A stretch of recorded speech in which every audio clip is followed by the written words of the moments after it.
rusaknya rimba, hancurnya berantara, berbuah banjir bandang yang menerjang semua halang rintang. Tak terhitung lagi korban nyawa melayang dan bangunan pada tumbang. Perampokan secara sistematis terhadap hak-hak rakyat desa terus berlangsung dan semakin merajalela. Hal ini dapat dicermati dengan lahirnya Undang-Undang Penanaman Modal, di mana isi dan pasalnya mengatakan bahwa penanam modal asing diizinkan memiliki saham sampai dengan 100% di Indonesia.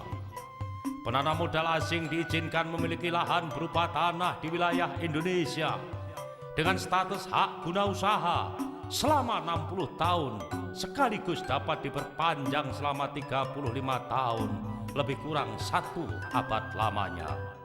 Hanya dari 2 pasal ini saja dapat disimbolkan bahwa tanah pusaka kita Indonesia, tanah leluhur kita bangsa Indonesia, bukan hanya sekedar digadekan, tetapi sudah dijual lunas kepada bangsa asing. Bukan hanya hak-hak kita generasi saat ini yang tergade dan terjual, tetapi hak-hak generasi mendatang, termasuk anak cucu kita yang masih dalam kandungan sudah terjual lunas. Inilah hasil karya wakil rakyat yang tidak berpihak kepada rakyat, justru berkhianat. Lihatlah implikasi dari lahirnya Undang-Undang Penanaman Modal ini. Di Bumi Riau, Lancang Kuning, dan Kalimantan telah ada lebih kurang 5 juta hektar kebun kelapa sawit. Tanah yang ditanami kelapa sawit adalah tanah rakyat Indonesia. Yang menanam kelapa sawit dan merawat kelapa sawit adalah rakyat Indonesia. Yang memanen kelapa sawit adalah rakyat Indonesia. Tetapi pabrik kelapa sawit berada di Malaysia. Kalau Undang-Undang Penanaman Modal ini tidak segera dicabut, maka tidak lama lagi Pulau Bali akan dikuasai bangsa Australia. Kalimantan dan Riau akan dibayar lunas bangsa Malaysia. Pulau Batam akan digade bangsa Singapura. Papua dan Irian Jaya yang kaya raya sumber daya tambangnya akan dikuasai bangsa Amerika. Kedepan anak cucu kita bangsa Indonesia benar-benar akan menjadi penonton abadi dan menjadi kuli di tanah leluhurnya sendiri. Mulai dari pertambangan, energi, dan telekomunikasi yang bersinggungan dengan kepentingan dan hajat hidup masyarakat banyak telah dikuasai perusahaan asing. Hal ini jelas-jelas bertentangan dengan amanat Pancasila dan Undang-Undang Dasar 1945. Marilah kita sejenak mencermati keserakahan perusahaan asing di negeri ini. Tanah saudara-saudara kita di Papua yang mempunyai cadangan tambang emas 40 juta ons, 25 miliar pon tembaga, dan 70 juta ons perak yang dieksploitasi, dirampok, dan dijarah oleh PT Freeport. Ironis dan sangat tragis, dengan kekayaan yang sebesar itu, saudara-saudara kita di Papua masih hidup miskin, terbelakang, ketika saudara-saudara kita rakyat Papua protes keras atas ketidakadilan ini, justru dihadapi dan ditumpas oleh kekuatan bangsa sendiri. Pranata hukum kita benar-benar telah ambruk dan kepastian hukum kita terpuruk. Memang banyak dibangun gedung-gedung pengadilan, tetapi keadilan semakin sulit dan semakin langka ditemukan di negeri ini. Hukum tidak lagi berpihak kepada rakyat, tetapi hukum ada di genggaman para elit dan para pejabat.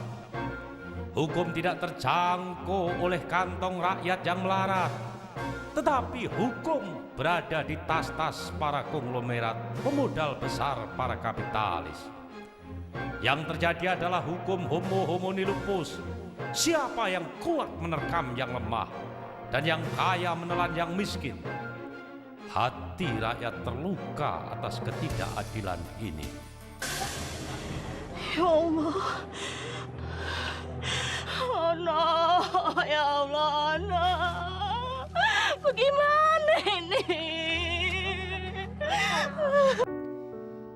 mensikapi kejadian-kejadian tragis yang menimpa rakyat semesta, utamanya rakyat desa.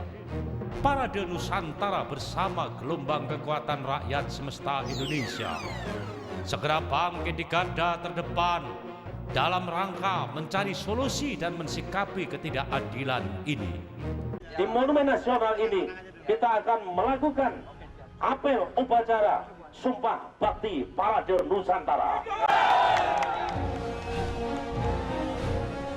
Hidup desa! Hidup Parade Nusantara! Hidup Parade Nusantara!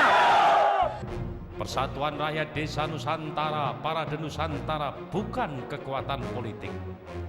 Tetapi Parade Nusantara adalah perekat komunitas bangsa yang telah dicabik-cabik oleh kekuatan politik. Ketika wakil-wakil rakyat tidak lagi peduli atas amanat penderitaan rakyat, maka Persatuan Rakyat Desa seluruh Nusantara yang bernaung di bawah Panji Panjagung siap bersatu padu, memperkuat barisan, menegakkan keadilan, membangun desa, memperkokoh kota menuju Indonesia Jaya.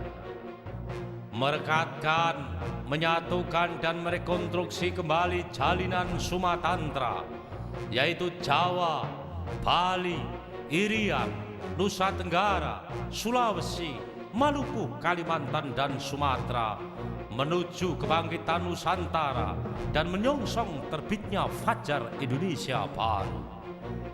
Orasi Komando Parade Nusantara Sudir Santoso yang bertema Rakyat Menggugat menyentak dada para petinggi negara, menyusup jauh di lubuk hati setiap rakyat jelata di pelosok negeri.